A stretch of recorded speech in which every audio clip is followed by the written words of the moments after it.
Judá significa louvado, glorificado ou exaltado. Judá era o quarto filho do patriarca Jacó com sua primeira esposa Lia. A história da tribo de Judá, que por fim se tornou uma nação, começa no livro de Gênesis. Ele cresceu com seus irmãos, trabalhando no negócio da família, cuidando de gado e ovelhas. Com o tempo, Judá e seus irmãos ficaram com ciúmes e inveja de seu irmão mais novo, José. José foi favorecido por seu pai, que lhe deu um casaco especial. Mas foi quando José contou a seus irmãos sobre seus sonhos, que indicavam que ele seria maior do que eles, que o ódio deles se intensificou. O ódio cresceu tanto, a ponto de os irmãos quererem realmente matar José. Mas Rúben, o primogênito, interveio para detê-los. José foi colocado em uma cova, e enquanto Rúben estava ausente, Judá teve a ideia de vender José a comerciantes midianitas por 20 ciclos de prata. Os irmãos mataram uma cabra e cobriram um casaco de José com o sangue, para enganar o pai, fazendo-o acreditar que um animal selvagem o havia matado. Jacó, enganado, nunca conseguiu superar sua tristeza pela perda de seu filho.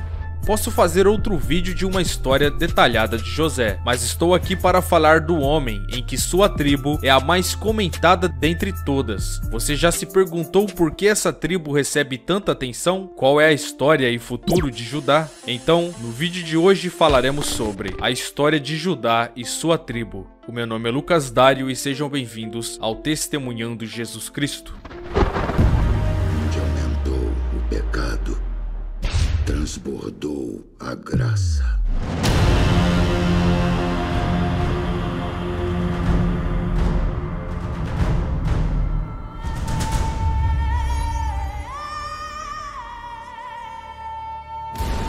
Paz, amados! Peço a ajuda de todos vocês para se inscreverem no canal e ativar o sininho de notificações. Se vocês gostarem do vídeo, deixa aquele like que me ajuda demais a produzir mais vídeos. Sem mais delongas, vamos pro vídeo. Casos de família.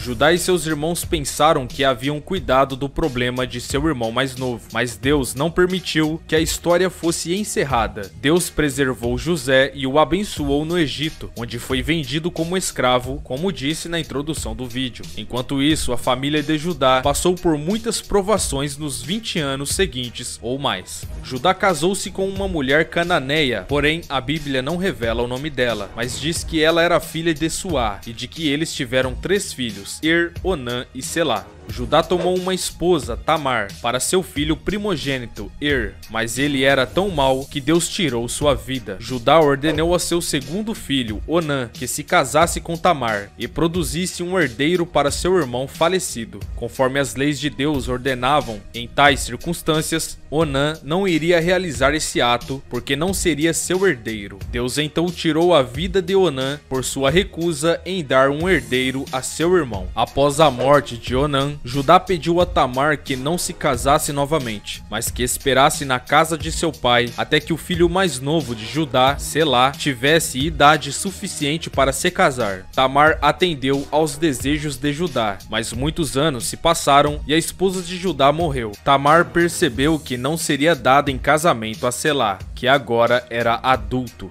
Um dia Tamar soube que o sogro estava saindo para tosquear as ovelhas. Ela tirou as vestes de viúva e se vestiu para parecer uma prostituta enquanto se assentava ao longo da estrada por onde Judá passaria. Judá não a reconheceu e lhe fez propostas, e ela exigiu seu sinete, cordão e cajado como garantia. Quando mais tarde foi descoberto que ela estava grávida, Judá a ameaçou de morte por prostituição. Para salvar sua vida, ela apresentou os itens pertencentes a Judá e disse: "Pelo homem a quem estes pertencem, estou grávida." Tamar teve gêmeos. No parto, um gêmeo estendeu a mão primeiro e a parteira amarrou um fio de escarlate e disse: "Este saiu primeiro." Mas o outro gêmeo, Pérez, saiu inesperadamente seguindo por Zerá com um fio de escarlate amarrando sua mão. Deus usaria o nascimento incomum desses gêmeos para estabelecer suas linhagens genealógicas na tribo de Judá. A segunda grande promessa que Deus deu a Abraão foi a seguinte: em ti serão benditas todas as famílias da terra. Essa promessa viria por meio da linha de Pérez. O rei Davi e os reis de Judá descenderiam pela linha de Pérez. Mas o mais importante é que Jesus Cristo viria por meio dessa linhagem para que todas as famílias da terra sejam abençoadas. Como o apóstolo Paulo escreveu: assim também as promessas foram feitas a Abraão e ao seu descendente. A escritura não diz e aos seus descendentes, como se falando de muitos, mas ao seu descendente, dando a entender que se trata de um só, isto é, Cristo. A tribo de Judá.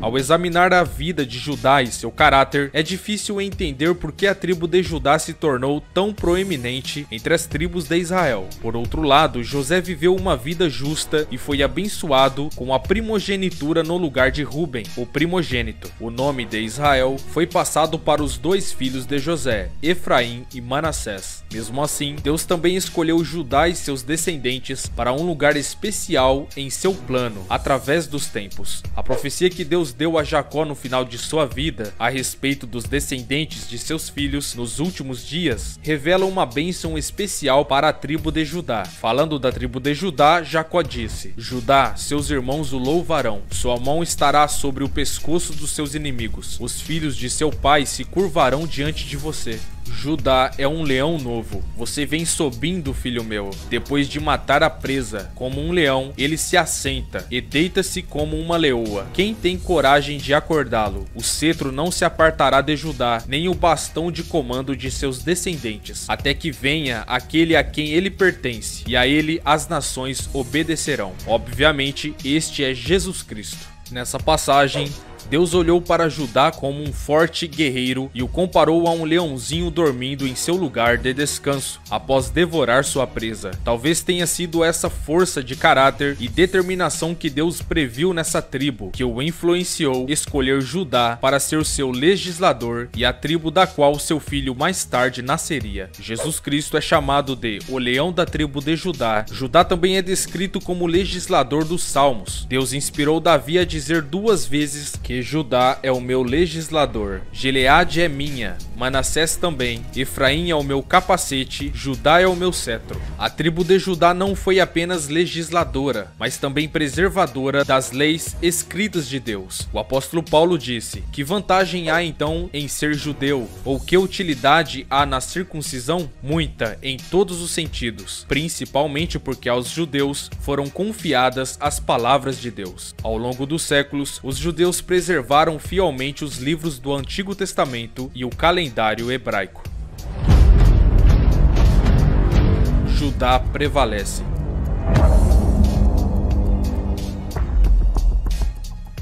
O escritor pós-exílico de 1 Crônicas, provavelmente Esdras, escreveu: mas Judá prevaleceu sobre seus irmãos, e dele veio um governante, embora a primogenitura fosse de José. Então aqui se cria uma pergunta: como Judá prevaleceu? Durante o tempo de Moisés, a tribo de Judá se tornou a tribo mais forte e prevaleceu sobre seus irmãos. O censo em Números 1 mostra que Judá era a tribo líder em população e em homens que podiam ir para a guerra.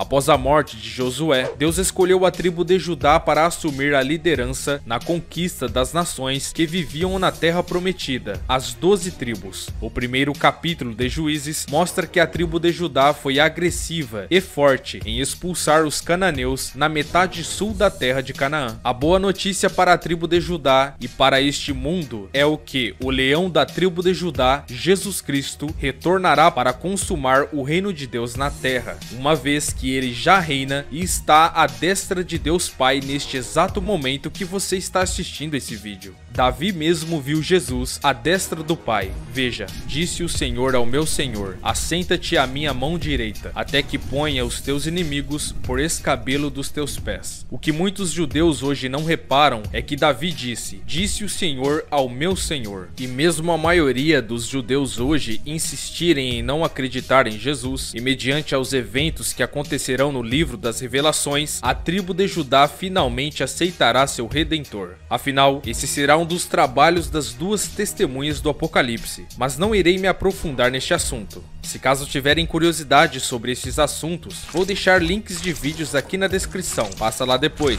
Continuando, uma maneira ainda mais importante de Judá prevalecer sobre seus irmãos ocorreu durante a época de um dos descendentes mais famosos de Judá, o rei Davi. O tabernáculo de Deus estava há muito tempo em Siló, no território de José, mas Davi preparou o terreno para o templo a ser construído no Monte Sião, que ele, no caso Deus, amava, e que Davi tornou sua capital. Deus escolheu Davi para ser seu pastor em Jerusalém, no Monte Sião, como seu lugar para morar. Deus também escolheu Davi para segurar o cetro, um símbolo da realeza que sempre permaneceria na tribo de Judá.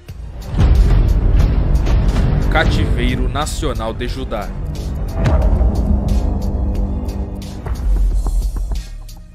Após a morte de Salomão, a nação de Israel ficou dividida. Roboão, filho de Salomão, recusou-se a aliviar a carga de impostos que seu pai cobrava. Na verdade, Roboão ameaçou tornar a vida do povo muito pior do que seu pai havia feito. Isso resultou em 10 tribos se separando e se tornando o reino do norte de Israel, com sua capital em Samaria. As tribos de Judá, Benjamim e uma parte de Levi ficaram com Roboão e se tornaram o reino do sul de Judá, com Jerusalém como sua capital. O reino do norte de Israel imediatamente entrou em idolatria e deixou de adorar a Deus. Após 200 anos, eles foram para o cativeiro nacional nas mãos do Império Assírio. O reino do sul de Judá durou mais de 100 anos após a queda do reino do norte de Israel. Judá também se afastou do Deus de seus pais e foram várias vezes atrás de ídolos, e várias vezes tiveram reis injustos que instituíram reformas. Deus enviou profetas para avisá-los de sua queda na idolatria, mas por fim, eles não quiseram mais ouvir. A nação judaica foi levada ao cativeiro nacional pelos babilônios, em várias ondas de deportações, culminando em 586 a.C.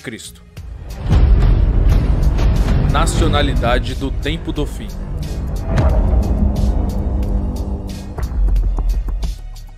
Após 70 anos de cativeiro na Babilônia, alguns dos judeus voltaram a Jerusalém para construir o templo, mas eles não retornaram totalmente ao status de nação soberana até o século 20. Jesus, o Messias, o Salvador da humanidade, o leão da tribo de Judá, viria por meio da tribo de Judá, mas seria rejeitado por seu próprio povo. A igreja que Jesus estabeleceu inicialmente surgiu da tribo de Judá, mas desde meados do primeiro século, a igreja de Deus tornou-se em grande parte não judia em seus membros. Aproximando-se do século 20, muitos grupos de judeus e igrejas cristãs estavam defendendo uma pátria na Palestina para a tribo de Judá. Os grupos judeus queriam voltar para a Judéia, porque era sua antiga pátria. Grupos cristãos viam o estabelecimento de um Estado judeu como um sinal do cumprimento da profecia do tempo do fim, que levaria ao retorno iminente de Jesus Cristo. Uma dessas profecias pode ser encontrada em Daniel capítulo 12, verso 11, que indica que os judeus retornarão os sacrifícios de animais antes do retorno de Cristo. Presumivelmente, eles precisariam de sua própria terra natal para fazer isso. Em 1917, a Declaração de Balfour tornou público o apoio da Grã-Bretanha e uma pátria judaica na Palestina, mas isso não se tornaria uma realidade até 14 de maio de 1948. Hoje, a nação chamada Israel é uma das principais potências no Oriente Médio, mas permanecerá como tal até a segunda vinda de Jesus Cristo. Tribulação e restauração da tribo de Judá.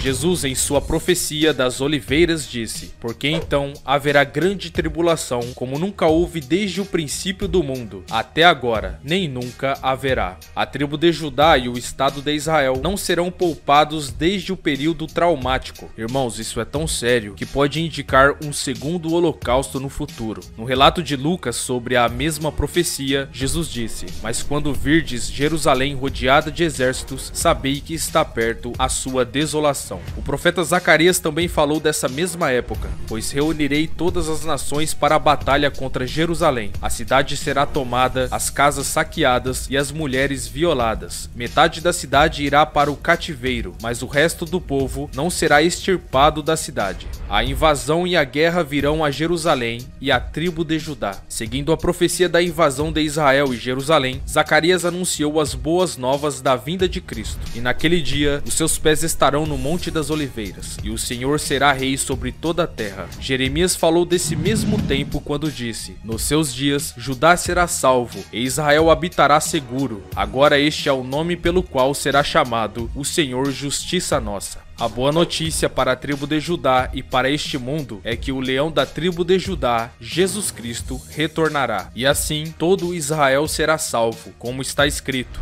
virá de Sião o Redentor que desviará de Jacó a impiedade. E esse foi o vídeo, amados. Se vocês gostaram desse vídeo, deixe seu gostei, se inscrevam no canal e não se esqueçam de ativar o sininho de notificações. Deus abençoe a todos, até o próximo vídeo.